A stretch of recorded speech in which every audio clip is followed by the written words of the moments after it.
It only took one phone call, one urgent voice, one moment of trust. In just 30 minutes, everything she'd saved for was gone. This isn't rare. It's happening every day to seniors across the country. In this video, we share the true story of how one woman lost her life savings and what every older adult needs to know to protect themselves from the fastest growing scams targeting retirees. Her name was Mary. She was 76. She'd raised 3 children, kept every receipt, balanced every checkbook, and saved for her retirement down to the penny. She followed all the rules, did everything right, until one phone call changed everything. The voice on the line said there was fraud on her account, that her savings were at risk, that she needed to act quickly. They sounded calm, professional. They knew her name, her address, even the last 4 digits of her bank card. They said they were from the bank security team, and Mary, who had always been cautious, listened. Because she didn't want to lose everything. Ironically, that's exactly what happened.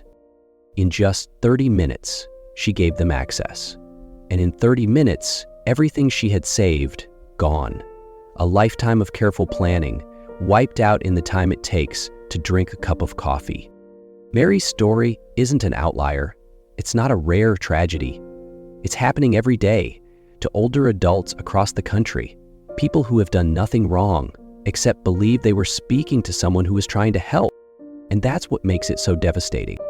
Scammers don't just steal money. They steal peace of mind, confidence, dignity, and they do it quickly because they know they only need one moment, one voice, one panic signaling line to make you act fast before you think twice.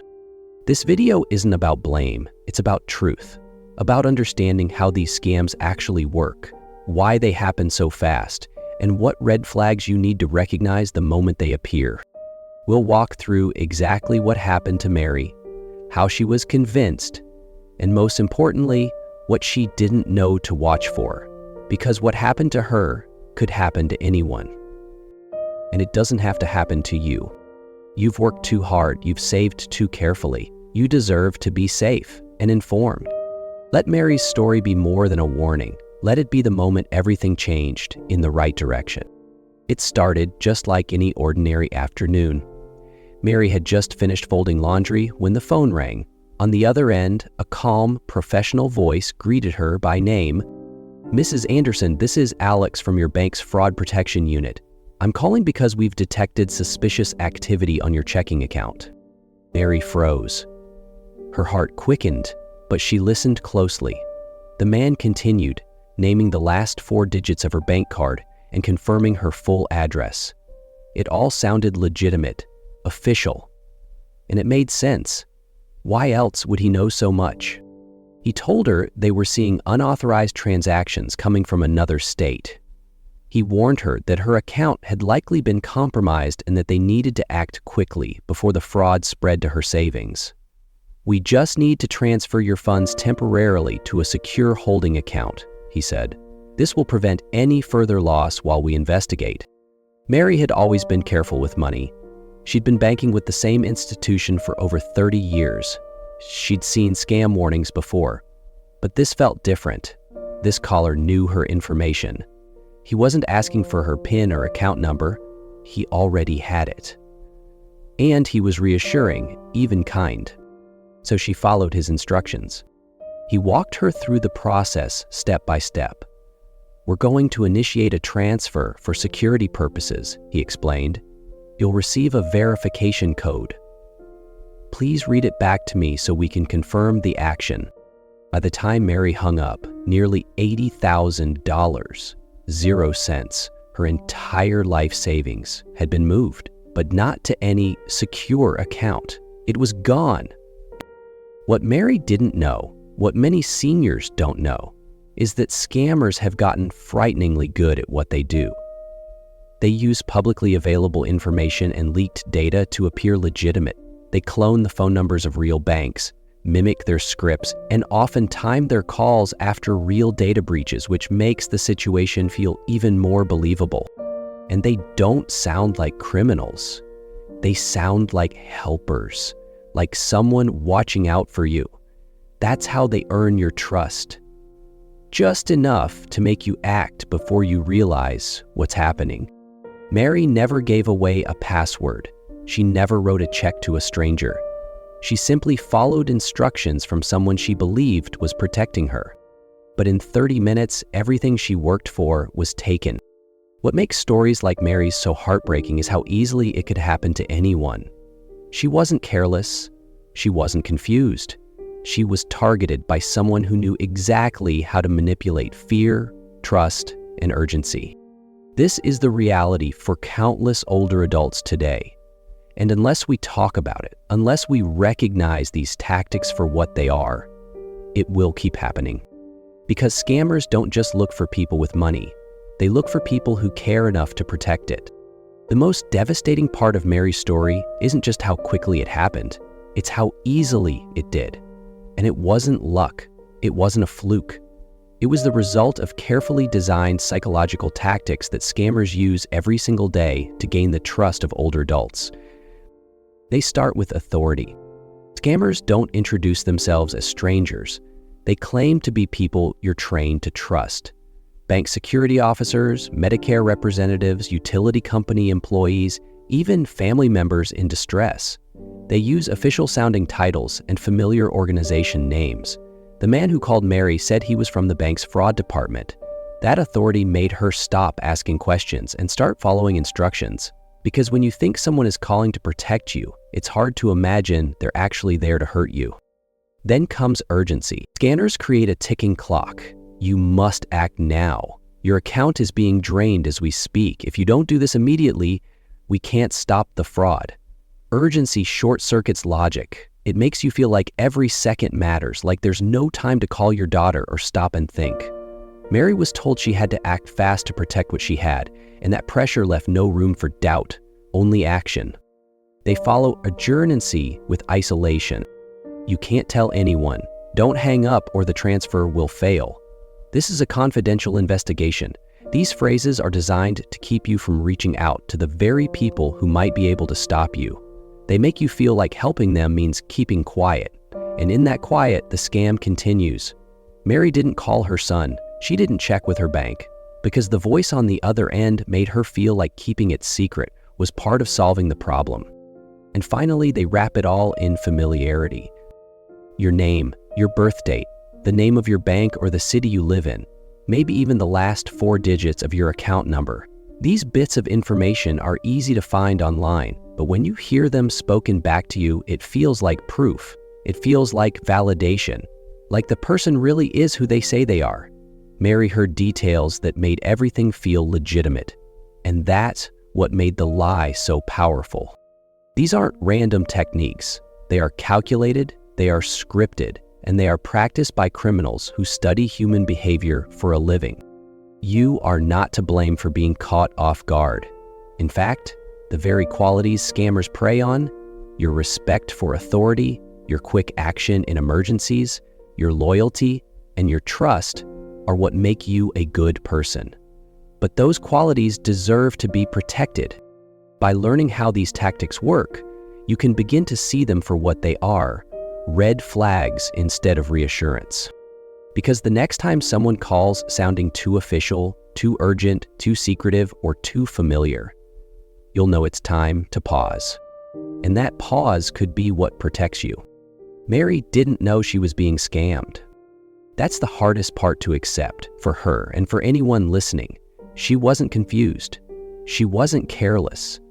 She was calmly walked through a process that on the surface looked and felt like genuine protection. The scammer didn't rush. He was patient, professional. He thanked her for confirming her identity. He reassured her when she hesitated. He used phrases that mirrored real customer service language. We appreciate your cooperation. This is for your own security. You're doing everything right. He gave her very specific steps. Open your banking app, click on the transfer tab, enter this account number. We're calling it a temporary holding account, just until your fraud alert clears. It was just a security transfer, he said, something routine. She even received a verification text from the bank, a real one, because what she didn't realize was that the scammer had already begun the process on his end. All he needed was the code she would receive to finalize the transaction. And because he'd made himself seem so trustworthy, Mary read it aloud without a second thought. In that moment, the transfer was complete. In that moment, everything she'd saved for, the modest cushion she'd spent decades building, was gone. The scammer thanked her again for her time. He said the fraud team would follow up with an email in the next 24 hours. He ended the call as politely as he had started it. And then Mary sat there, waiting. An hour passed, then 2. No email came, so she called her bank, this time the real number. That's when it all unraveled. Her account had been emptied. There was no fraud investigation in progress. There had been no security transfer. And because she had authorized the transaction herself, even though under false pretenses, the money couldn't be recovered. Not a dollar. What makes these scams so cruel isn't just the financial loss. It's the psychological toll, the shame, the disbelief, the quiet horror of realizing you were manipulated so easily by someone who never raised their voice, never cursed, never sounded threatening. He sounded like a helper. And in just 30 minutes, Mary's world shifted. She lost more than money that day. She lost trust. She lost peace. She lost sleep for months, replaying every word, wondering how she didn't see it sooner. But how could she? The entire script was designed to feel safe, to feel real. That's why it worked. That's why it's working on thousands of seniors every single week. And that's why this story needs to be told. Because the more we talk about what happened to Mary, the more people can recognize the warning signs, not after, but before it's too late. After the scam, Mary didn't speak for a long time, not to her children, not to her bank, not even to her closest friend. "I felt so stupid," she finally said. Her voice was small, flat. "I've always been careful with money. I've always known better. And I just froze." She wasn't angry. She was ashamed. That's what surprised her family the most. Not the scam itself, but how it changed her. Mary had always been confident, organized, and proud of her independence. But now, she started second-guessing everything. She stopped using her phone as much. She didn't check her email for weeks. She avoided going online. Even small decisions suddenly felt overwhelming. "I didn't want to tell anyone," she admitted. "I was embarrassed. I didn't want my kids to think I couldn't handle things anymore." That silence, that shame, that's exactly what scammers count on. They don't just want your money. They want your voice. Because if you don't speak up, they know they can keep doing it again and again to someone else. Mary's story isn't rare, it's common, and yet so many like her suffer alone, thinking they're the only one who fell for it. But the truth is, falling for a scam doesn't mean you're foolish. It means someone weaponized your trust, your empathy, your instinct to do the right thing. The emotional aftermath can be just as damaging as the financial loss. Shame quickly turns to anxiety. Anxiety can lead to withdrawal, and that withdrawal slowly chips away at independence. Mary stopped going to the store by herself. She stopped managing her own bills, not because she couldn't, but because she no longer believed she could be trusted with her own life. And that is what hurts the most. Not the money, not even the trick itself, but the way it made her feel like she lost part of herself. When people hear these stories, they often ask, why didn't she just hang up? But they're asking the wrong question. The better question is, how do we make sure she knows she's not alone? Because silence is where scams thrive. The moment Mary found the courage to tell her story, really tell it, was the moment she began to reclaim something more valuable than her savings, her strength. So if you've been through something like this, or if someone you love has, please remember, it's okay to talk about it. It's not your fault, and you are not broken. The shame doesn't belong to you. It belongs to the person who tried to take advantage of your trust. If there's one thing Mary wants others to take away from her experience, it's this. Don't let what happened to me happen to you. Her story, though painful, is not without purpose. In fact, it may hold the most powerful lesson of all. Because there's one truth that every senior needs to hear, loudly and clearly. No real bank, government agency, or security team will ever ask you to move your money, give your full account details, or confirm sensitive codes over the phone. Ever. They won't pressure you to act quickly, they won't threaten you with account closures, and they certainly won't instruct you to send money somewhere safe just to protect it. That's not security, it's theft, dressed in professional language. Scammers hope you don't know that. They hope you're caught off guard. They hope fear or confusion keeps you from asking the one question that could stop everything. Is this real? The best thing you can do when something feels off is simple: hang up. Don't explain, don't argue, just hang up. Then take your time. Look at the back of your bank card or your last official statement and call the number directly.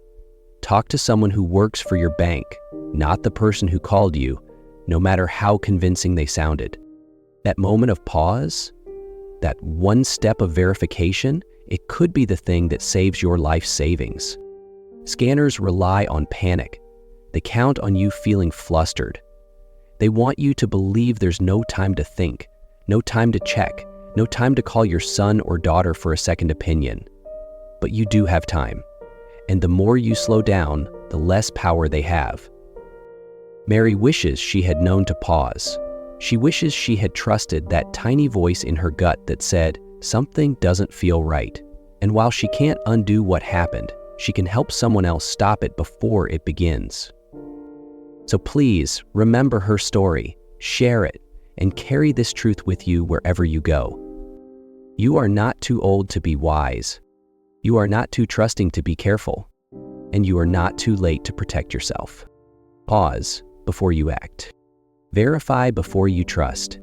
And never let fear make a decision on your behalf. Because you are not a target, you are someone worth protecting, and knowledge is the strongest shield you have. There's something powerful about knowing you're not helpless. After everything Mary went through, that's what helped her start healing, realizing she could still protect herself, that she could still build habits to safeguard her future, even after the worst had already happened. And the truth is, there are tools that can make a difference, small steps that can protect not just your money, but your peace of mind. One of the simplest and most effective things you can do right now is to set up two-factor authentication on every bank account, email address, and login that involves sensitive information. It may sound technical, but it's just an extra layer of protection. Even if someone gets your password, they can't access your account without a second code, usually sent to your phone. That extra step might feel like a small hassle at first, but it could be the one thing standing between you and a drained account.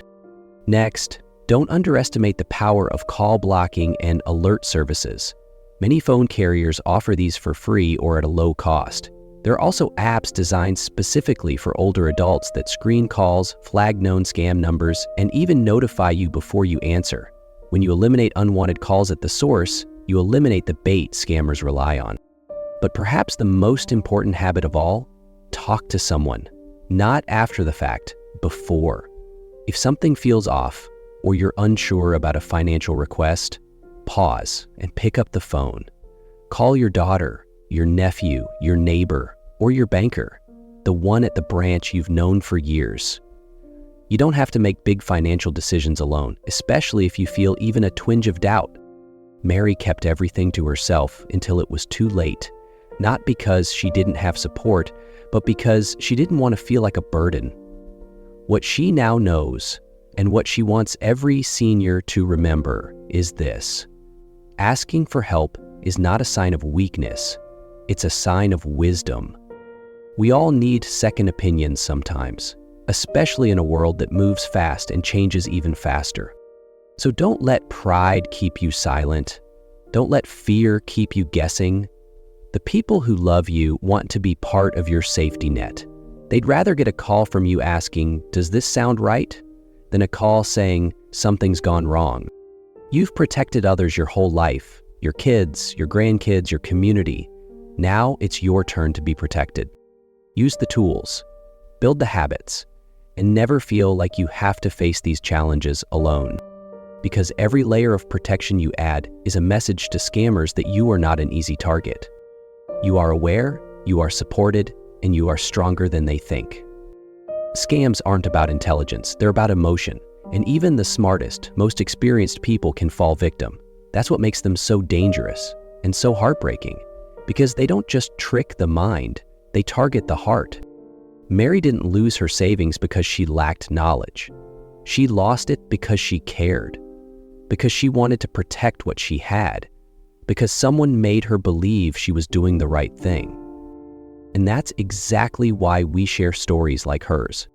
Not to scare you, not to shame anyone, but to empower you, to remind you that awareness is a form of protection, and your voice can be a shield, not just for yourself, but for someone else who might be walking blindly into a trap. The truth is, scammers thrive in silence. They count on the fact that you won't talk, that you'll feel too embarrassed to say something, that you'll keep your story to yourself. But every time we speak up, every time we share what happened, every time we say, "This nearly happened to me," we chip away at their power. You've spent a lifetime building your savings, planning carefully, doing the right thing. Don't let a 30-minute phone call undo it all. Hang up, breathe, call someone you trust, and never let fear rush your decisions. You are not too old to learn something new. You are not too proud to protect yourself, and you are never alone. Your instincts are there for a reason. Use them. Your story matters. So does your safety, and your peace of mind is worth every pause, every question, every moment of caution. Because you are not just a target, you are a fighter. You are not a victim, you are a voice. And your strength? It starts the moment you say, "Not today." Thank you for spending this time with me. If Mary's story moved you or made you think of someone you care about, please don't keep it to yourself. Share this video, start a conversation, and know that by doing so, you could protect someone else from going through the same pain. If you haven't already, subscribe to Elderly Truths for more honest, heartfelt stories about aging, safety, dignity, and the quiet strength it takes to navigate a changing world. And remember, you are not alone, you are not powerless, and your wisdom is still your greatest protection. Until next time, stay safe, stay proud, and never be afraid to pause and ask, "Does this feel right?" Take care of yourself and take care of each other.